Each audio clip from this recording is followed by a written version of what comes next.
Hello, and welcome to the Hamumu Halloween Home Horror Hoedown, the podcast where we watch 31 horror movies throughout the hallowed month of October. Ranging from the critically acclaimed to film school projects gone gruesomely awry. And we take them all way too seriously. I'm your host, Mike Hummel. And I'm your host, Sully Hummel. Now warning, we use a ghoulish number of spoilers, so watch the movies first. Second warning, we don't know anything about anything, so don't take us seriously while we take these movies seriously. Today, we are reviewing the movie Apostle. Yeah, that's hard to say though. Apostle? Apostle? Apostle? Apostle? Opossum? Well, did we watch Opossum on accident? So this is a Netflix original, and that gave me a little bit of inherent fear as we started. Yeah, yesterday's movie, also a Netflix original. Mm-hmm. We have not had good luck with those I've this got month. a list about that later. Okay. We picked this movie because it seemed like it was going to hit a bunch of the tags that we use that we haven't used yet this month. Yeah, we managed to pull off a period piece. This is set in, I believe, 1905. Yep. A movie about cults, Yep. which we haven't done yet this month. It also hits the torture and gore tags. Yeah, I don't know if I can give it a torture tag, even though it features some very grotesque torture, because it's not about it. There's really only 2 torture scenes. Are you kidding? Their entire religion was built around torture. I definitely think you can give it the torture tag. I don't know. That's a debate for another day. Oh, we might have to debate that today. Gore, definitely, but we've already handled that this month. Yes. So, yeah. Yes. So, quick summary. The main character of this movie, Thomas Richardson, is sent into a cult which lives on an island in order to rescue his sister, who apparently was kidnapped and taken to that island. Yeah, they tried to make it seem like she had just joined the cult, I think. And they sent out a letter from her like, hey, bring some money to get me out of here. But really, they were just trying to extort money to get the girl back. Yeah. The island and the cult are based on these 3 men. He uses the word brothers, but I'm not sure they were actually brothers. I don't think they're brothers. No, I'm confident they were not actually brothers because 2 of their teenage children were in a relationship. So, well, I mean, it's a cult. No, I think they were just 3 friends. Yeah. Who, considered themselves brothers. Great friends. Right. In the way that great friends always murder one another when they become unhappy with decisions the others have made. So these 3 guys are shipwrecked on this island and find a goddess and capture her, basically. They imprison her and are forcing her to give them good fortune. Right. Basically make their crops grow, really. Right. So the brother has to try to rescue his sister from these people. He sure does. This movie is pretty vague about what is going on, what the magic is, what this goddess is capable of, and what she is. But I got this idea early on that she's a siren, because they have all these broken ships that they use to build all their houses out of.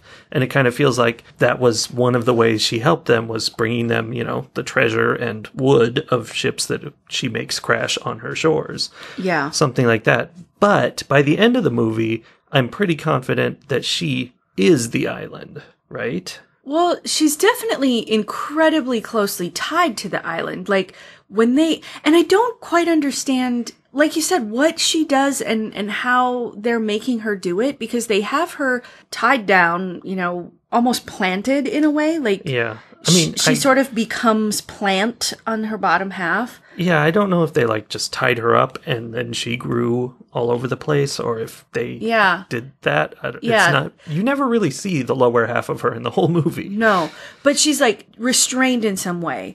And then they keep feeding her blood. Like, to begin with, they feed her animals from the island, which, if she is the island, or she's sort of a Mother Nature sort of thing, which I thought initially, it's super creepy that they feed her her own children, basically. Yeah. But then eventually that stops working, and the fallout between the brothers is how to address that. And one of them is like, well, she wants people, we have to give her people. I feel like from what we're seeing, they're a ways into the whole people thing at this point. I mean, they're at least cutting everybody and taking their blood. Yes. And they've got Treeface the Gimp Monster, who apparently, like, collects people, and I mean, maybe this is a new development, but he's collecting people and only women.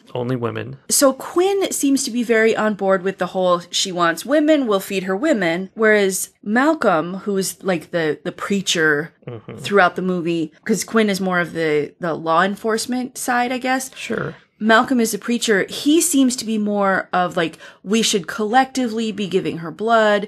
I will feed her my blood. Like he's being more like, well, this is our responsibility because we have captured her. And Quinn is like, oh no, we're going to pass this buck onto the whole community. And I think that is an element in how, you know, Quinn is a bad man, kills his own daughter, and then arranges to have Frank's son. Yeah, Frank's son, his daughter's boyfriend, killed by framing him for the murder. Mm-hmm. And I think part of what drives that, besides all the craziness and evil, is he's like, here's somebody I can use to feed to her. Here's a person I can give her. And that's why he wanted to kill this kid. Well, in part. So he frames Jeremy, and so then triggers the island justice system, basically. Yeah, the standard rules of justice, the drill a hole in your head if you commit a crime rules. To cleanse you. Yeah. You know, a hole that goes deep into your brain. Yeah. Really cleans you out. Very good. Cleansing.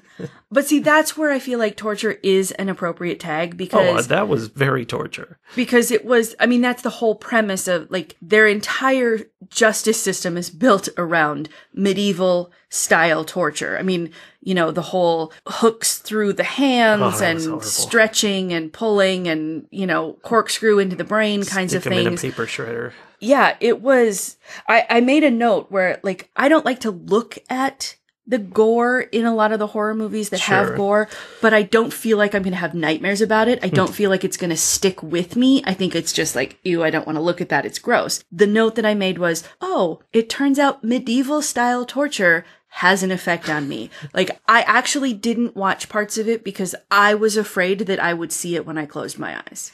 Yeah, well, I look away at that stuff. I don't know that it sticks with me, but it was very effectively done. Yes. And lots of noises you didn't want to hear. And no holds barred. Like, it did not cut away from places where you're like, oh, surely they're going to cut. Nope, they didn't cut away.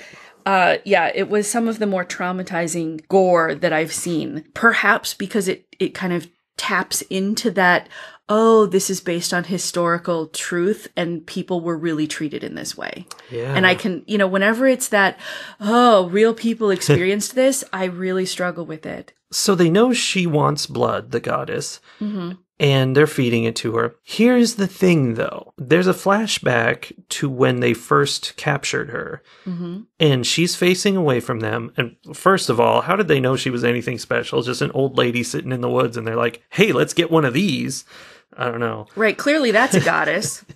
But she's facing away from them, and she kind of sits up as they arrive, and she has a smile on her face. I think everything that happened is her plan. I mean, at the end, of course, she's like, oh, I've been waiting for you for so long, speaking to Thomas, the main character, because she was tired of being tortured. Speaking of torture, she was being tortured the whole movie. Right. And I think, I was trying to piece this together while I was sleeping last night, or between sleeping, and she was using them to give her blood, and you know how they, like, oh, this blood's not working, we've got to give her more. We've got to give her more serious kinds of blood, like human blood, etc. And she's barely doing anything. And at one point he says, she's not a god, she's a machine.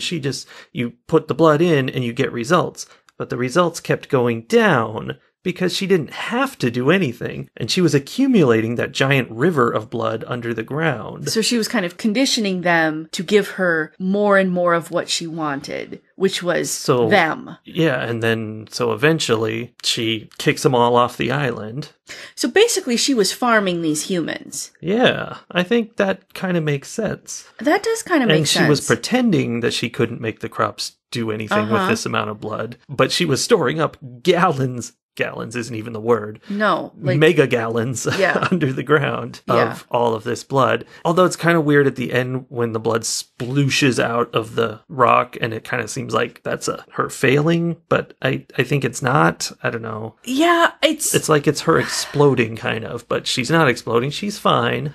But she's definitely losing her reserve, which then makes me wonder why. Like, okay, I can understand she's tired of this experiment. She wants to get rid of them and start over, perhaps. Yeah. But I don't understand why then she would get rid of the reserve of the thing that she was wanting all along. Yeah, I don't know. I think that there are I'm sure there are multiple levels to this movie, but there's the story of this goddess and these humans and whatever. And then there's the symbolism of it. And I very strongly believe that the sister who got kidnapped is a representation of Christianity. I think the symbolism of this movie is that there's sort of a battle between the Christian faith and this more pagan faith. Yeah, and there's a bit where they have a flashback to our favorite apostle, Thomas. Visiting China to be a missionary in China, and I was totally on the side of the Chinese people in that story. Oh yeah, he's telling the story and trying to make it seem like he should be garnering sympathy because they treated these missionaries so badly. Mm-hmm. Well, there were reasons. Yeah. Like they were defending themselves against crusader style attack. It was very upsetting. And so I don't know, I think that there's probably a lot of interesting interplay here for someone who maybe knows a lot about different religions or has some sort of religious belief system themselves where they could take, this side or that side, or I believe this or I believe that. Whereas from my perspective, which is none of this is real, I'm like, oh, well, yeah, all I'm seeing here is that religion makes people do terrible things. Yeah. Regardless of the religion. And that's kind of a thing about it is these three men are corrupting religion. They found this wonderful goddess of the island or whatever who does great things if you give her things. And they're like, let's lock that down and abuse it. I think that's the Quinn character. I think the Malcolm character shows religion corrupting men. Interesting. Because he's a decent, he wants to do the right things. We have a holy trinity here. What does Frank do? Frank's a nice guy. Frank is a nice guy. Maybe he's Jesus. I don't know. I mean, maybe Frank is the one, because he's the only one of the bunch who's like, you know what? We're out. I'm taking my son and we're leaving this island. This isn't working for me anymore. So, maybe that's the piece that's missing there. Like you have the human corrupting the religious values to serve him, and you have religion corrupting a decent person because of following rules and norms and whatnot that this evil person has created. And then you've got Frank, who is just like, yep, I don't think this is working. I'm going to go now. And of course, he is immediately killed. Yep. Definitely. Nobody's hated more than the person who recognizes that the religion is nonsense in the first place. Yeah, I can see that. Some interesting stuff here. Yeah. So there's another huge theme to this movie that no one will be surprised that I picked up on and have issues with. Oh, what's that? The idea that women belong to men, regardless of which man it is and whether they're good or not or corrupt or, have good intentions or bad. Every man in this movie thinks that they are there to save and protect and possess the women around them. It even pretty much includes the goddess. I mean, obviously, the three men are possessing and controlling her.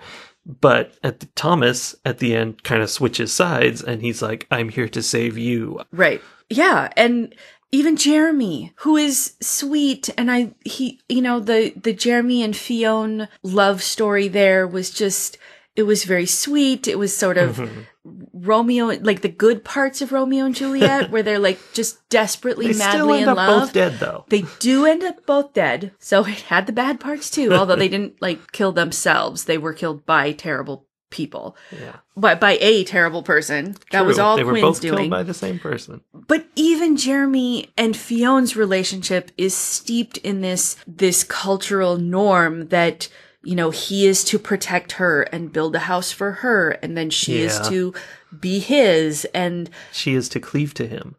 Right? There were a lot of instances where Firefly came to mind watching this, actually. Yes, very much. We should do this part first, though. But yes, it's so prevalent, and it's not just on the island. Like, Thomas comes in and he's saving his sister, and while I think that his love for his sister is more appropriate and sibling-like than the sibling love that was in the tall grass, it still was like, oh, dude, you know what? Too much. Yeah, too much. Let her do her own thing.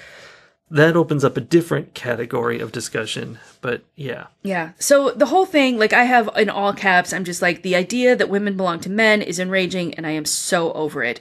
Particularly, I wrote this when Quinn finds out his daughter is pregnant, and he is livid to the point of murdering her. Yeah, and his whole argument to her as he's murdering her is that baby, for reasons that are never explained to us, he's convinced that the baby is going to kill her when it's born, like by giving birth to it will kill her. And, you know, it's going to be a monster and whatever.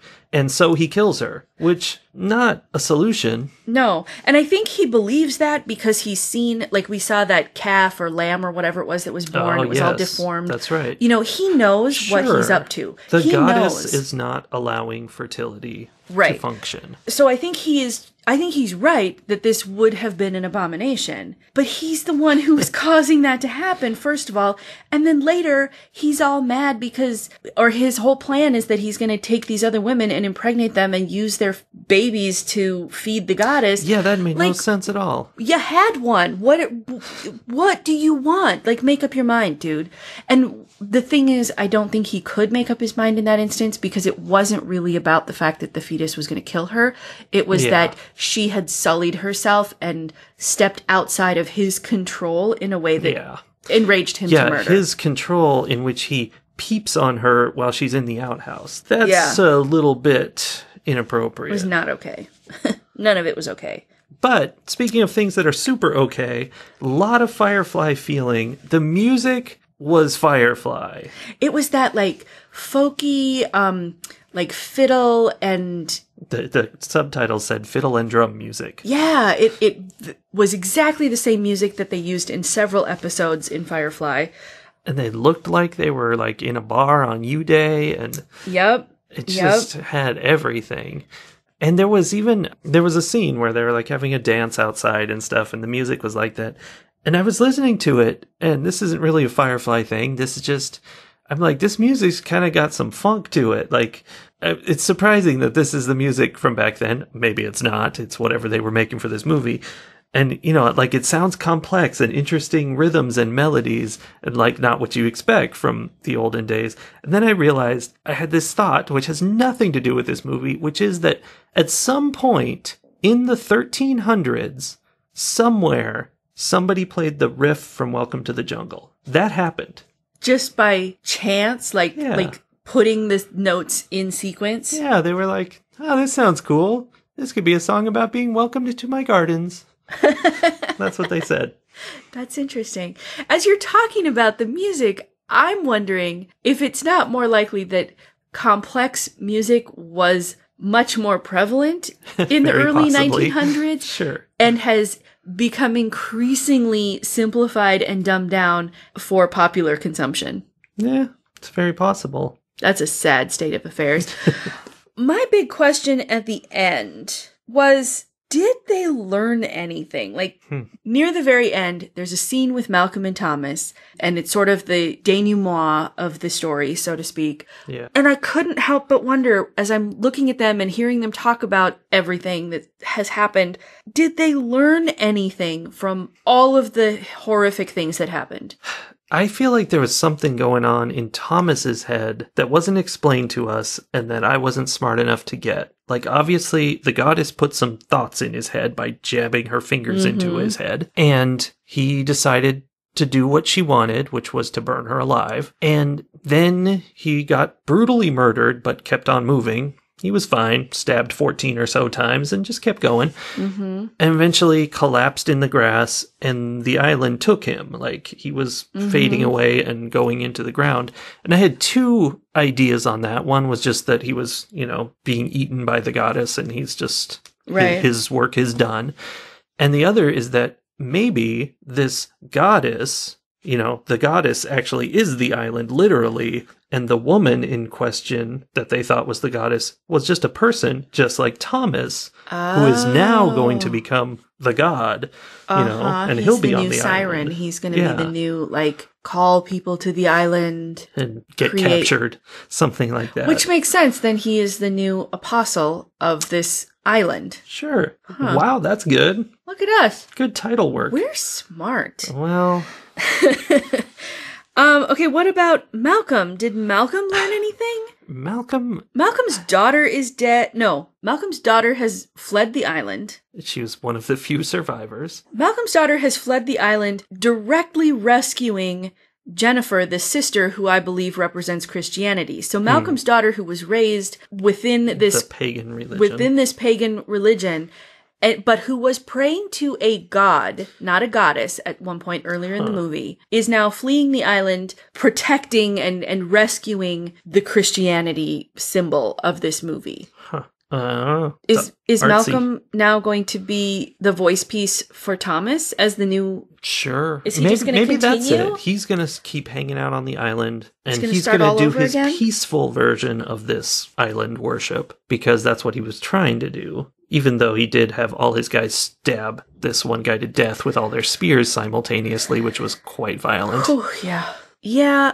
See, and I feel like there's the thing. He has learned nothing, because what he has not learned is that as soon as other people start to become involved in this religion in this belief system that he has, it's going to start being twisted and corrupted. And at some point, somebody who is evil and broken enough and strong enough to corrupt this religion to their own purposes is going to come along. Sure. I don't know. I like the idea that she was there before anyone. They came, corrupted her, she kicked them off, and now she's back to possibly okay. Except that Malcolm's still there. Ooh, I like the idea there that nature just kind of shook off the humans that were messing with her. She definitely did. And was like, all right, I'm done with you, and I'm just going to start over. Actually, maybe this whole thing is global warming. Right, it's just She's like, an environmental we're going to movie. set it all on fire, and you guys have to leave or die, and then I'll be fine. Yeah, I don't know. One of the things that really bugged me story-wise is that Thomas comes in, he's pretending to be a new citizen joining their cult, right? Yeah. And he comes in, and it's obvious that he doesn't know anything about their cult or their religion or their belief system. He had a lot of luck. Like, he keeps making these, blatant errors so that people know he's not who he says he is. Yeah. They're not the people who are looking for him. Like, there are people who are trying to find him to kill him. But people know, like Jeremy finds out. Mm-hmm. So he holds Jeremy's relationship with Fionn over his head and is like, if you don't do what I ask you to, if you're not mine, then I'll rat you out. And that's enough to then make Jeremy incredibly loyal to him. At no point is Jeremy like, okay, this is my chance to get away and turn him in. No, they're just best buddies. There's an old lady later toward the end who just for some reason is completely holding the boat and agrees to do a whole thing so that, to help Thomas save his sister. Everyone who... And Andrea. Yeah, all of the people in this village who have lived in this cult and have this belief system just threw it right out the window as soon as Thomas came along. And that sort of felt like a clumsy, allegorical, Christianity will save you, and you want to be saved by Christianity sort of thing. Yeah. He's the missionary. That's possible. I mean, the other thing is just that that was clumsy way of handling just the story. Right. Having him succeed in his mission, which was basically impossible. Yeah. But that is an interesting way of looking at it. I mean, also, it could have been trying to show that the village was starting to rebel against this horrific religion. That. Yes. that things had definitely taken a turn. This was when things were really falling apart. Their crops weren't any good anymore. And right. everybody's like, this isn't working. We need any way out. Which is how religions come in and take control. Yeah. That's how Thomas came in and took control. You know, you bring a religion to a place that is struggling, and if you manage to help them with their struggling, there's a faith there, and they're like, oh, well, clearly this is the God that's protecting me then. Yeah. Anyway, I don't know. Even with the whole, they're starting to lose faith in their pagan god thing, they weren't indicating that in any way, shape, or form until Thomas showed up. Yeah. Which, you know, is very white savior nonsense. So I didn't like that in terms of the message of the movie, and I didn't like that in terms of how the story itself was written. It felt broken in a way that wasn't addressed. Well, I think, a better way they could have done that is just made the guys looking for him not so incredibly good at finding him. Yeah. Like, he had so many close shaves despite everybody helping him. You know, if he had just been able to not be so obvious. Yeah. That he could have gone undercover a while and figured things out. Yeah. So this is another movie, again, like In the Tall Grass, where the heroes are supposed to, like, the character who we're supposed to see as the hero has some character flaws that I think go beyond character flaw into you're not a good person. The sister in the Tall Grass, very early on, you know, things start to get a little creepy, and she's like, you know what? Screw the kid. This is about us. We're going to protect ourselves. Let's get out of here. Yes. Like, she immediately throws over anybody else and is all about protect herself. Mm-hmm. I think that movie was trying to say that was inappropriate. That was part of how she was bad, just like she was going to give her kid up to adoption. Right. In this movie, Thomas is clearly supposed to be the hero, and several times he makes a choice to do something that throws somebody else under the bus and causes them to be, like, killed, basically, or puts them in grave danger simply so that he can keep his secret, basically. Well, yeah, his thing is laser focused on that sister. It's very... Much like In the Tall Grass. Yes, it's very the ends justify the means, and I don't subscribe to that way of thinking. So it makes this hero somebody who is lacking some fundamental heroicness. And that makes me want to get to my list of In the Tall Grass similarities. Okay. Let us begin.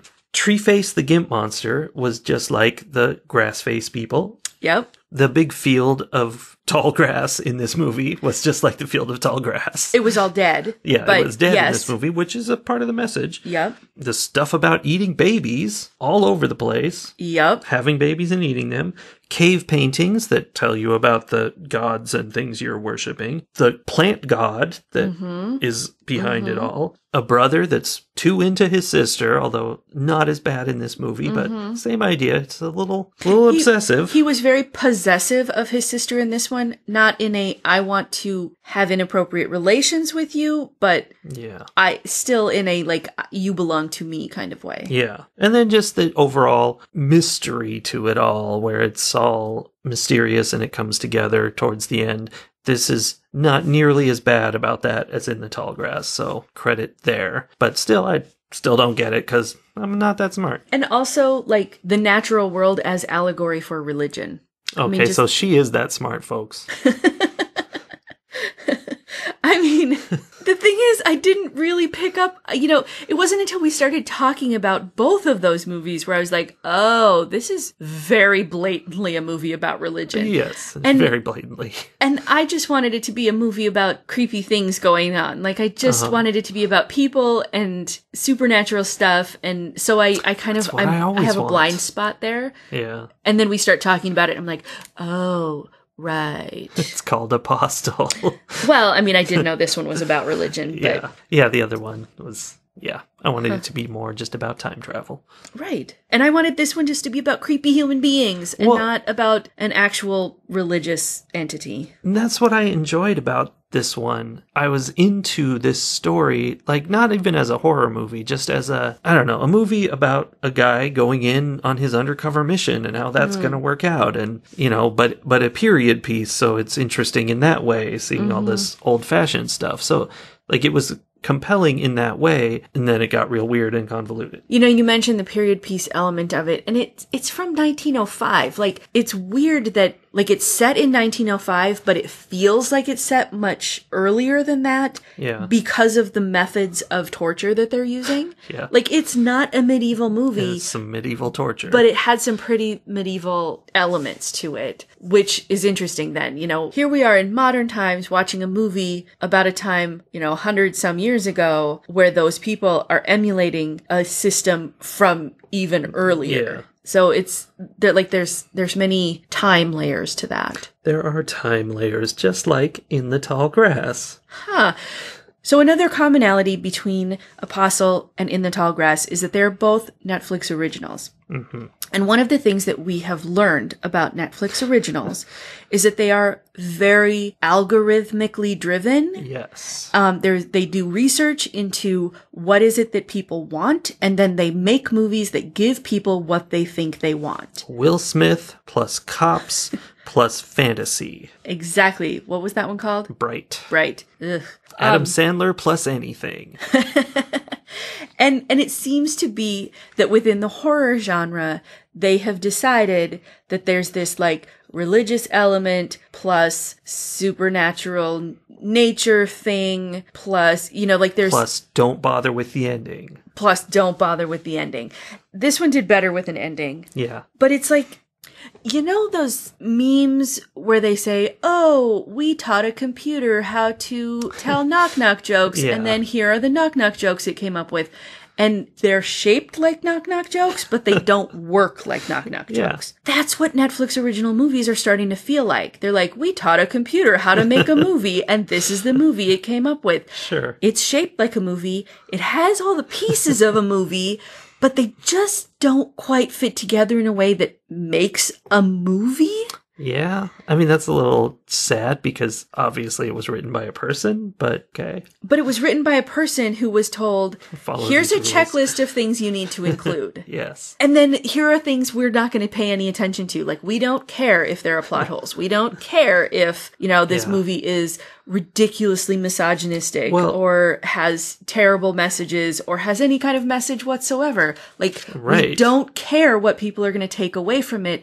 They don't care. They just want flashy, shiny, exciting pictures in front of their eyes. That, I think, is the biggest thing, that they want high production values. It has to look like it's a great movie, like something from the theaters, so that when you see the trailer or anything, you're going to be like, wow, Netflix really puts out some quality work. And again, the trailer thing, it has to have a whole lot of promise. Like, it has to be built on a very intriguing premise, and they always are. Yeah, they are. And then they're like, but we don't care if you actually follow through on any of your promises. You don't have to actually provide any kind of closure or ending or answers. And the scary thing that you're going to, the ultimate pinnacle of all of this, is the open house, which we both gave a 0 to, where it looked really good. The trailer was intriguing. The quality of filmmaking was great. It was a great movie. Yep.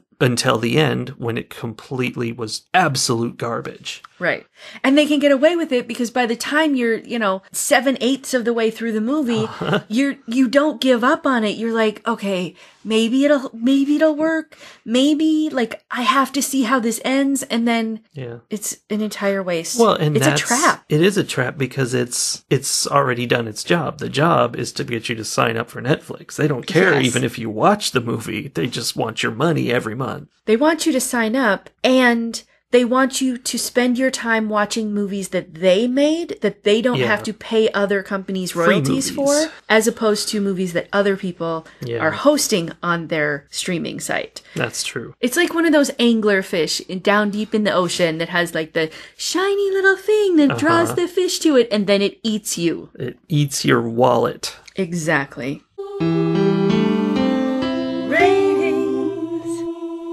Apostle is not as good as Firefly. Nothing is as good as Firefly. But boy, does it keep reminding me of Firefly, which was fun. I was really into it. I mean, this happens all the time. I was really into it for most of the movie and then less at the end. But it wasn't a failure at the end. It didn't fall apart. So the promise of it for the first half or so was really high, and I was very interested in the story and where it was going and, if he would successfully rescue his sister from this cult. But it changes a lot from there, and it becomes less of a rescue from a cult story and more of a weird religious craziness story. So overall, well done film, but the way the plot wraps up is just not my favorite. So I'm going to go to approximately 3.5 jars of blood out of 5. 3.5. Okay. Aside from the disappointing, Netflix algorithm source material, Right.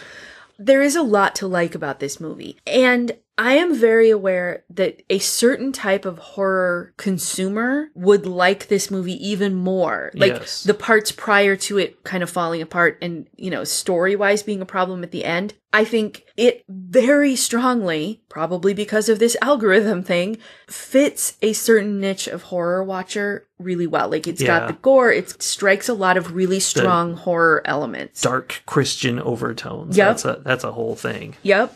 So, I think that even more than I was enjoying this as I went along, I think people would feel as strongly about it as I felt about Open House as it went along. I was like, this is my kind of movie. Oh my gosh. Yeah. And then it has the disappointing fizzle of an end.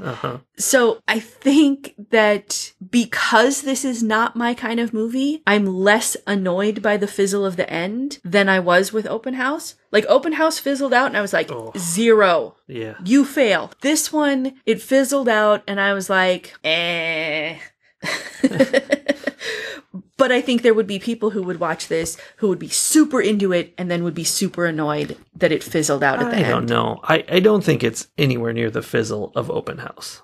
That was just nothing. If you're looking for there to be some kind of answer to the questions that it provides, though, there are no answers. Well, I think more so than Tall Grass. I mean, this is more wrapped up. Maybe. I don't know. I sort of feel like Tall Grass just put us in the right frame of mind to be able to create something out of this movie. Even though we couldn't do it out of that movie. That wasn't there, we've just practiced a little bit. I don't know. So I guess my point here is that I did not really love this movie. It had things that were good about it, but it also had a lot of things I didn't like. And it didn't really, capture me the way other movies we've watched this month have done. But I can see how it might do that with other people. And so I sort of feel like I want to give them credit for that because I don't want my score entirely to be personal preference. This doesn't do it for me. Yeah. But also, it didn't do it for me. So I don't want to give it too much credit because then people who are looking at my scores overall are going to be like, oh, this must be a good one. I generally agree with her. Oh, yeah. Everybody says that. Well, if they're smart. So I'm giving this movie 3 jars of blood out of 5 because it's a very middle of the road score. It addresses the things I hated and the things I liked and how it's just sort of middle of the road in a lot of ways, I feel like. Okay. That's an acceptable result. All right. Well, everybody cleanse your brains with a drill press and prepare yourself for tomorrow's film, which will be something totally different. Don't forget to put the single sacred rose petal in your brain hole. Yes. That's how you cleanse. Adds a fresh rosy scent. Yes. Lovely. Ta.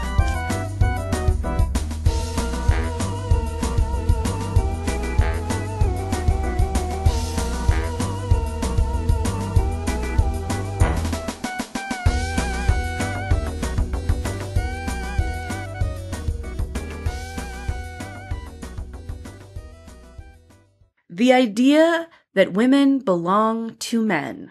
Hey, it's true. What's your problem? Ouch! Stop! Ow!